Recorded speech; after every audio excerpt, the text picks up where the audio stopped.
Tulad sa SWS survey, nangunguna na rin si Davao City Mayor Rodrigo Duterte sa latest Pulse Asia Presidential Survey.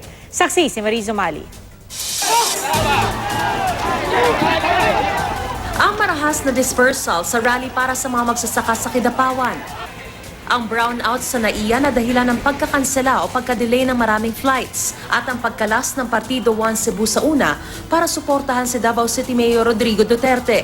Ilan lang yan sa mga naganap nung ikasan latest survey ng Pulse Asia kung saan nangunguna na si Duterte na may 30%. 5% ang layo niyan sa 25% ni Senador Grace Poe. Habang statistically tied ayon sa Pulse Asia, ang 20% ni Vice President Jojo Marbinay at 19% ni Mar Rojas. 2% naman ang kay Senador Miriam Defensor Santiago, habang 4% ang wala pang sinusuportahan o tumangging pangalanan ang kanilang kandidato o nag-iisip pa. Hindi din namin pwedeng sabihing malayo ang agwat. No? Na, so maaari pa rin talagang makahabol yung ibang kandidato. Nasa ano na yan sa mga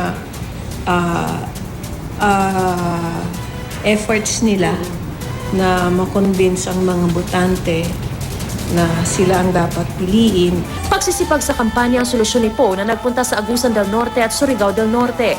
Inulit niya ang iginiit kagabi na gagawing drug-free at crime-free ang mga barangay. Nasa Mindanao din si Rojas na bumisita sa ilang lungsod sa Misamis Occidental at Lanao del Norte. Naniniwala raw siyang sa huli, siyang mananaig.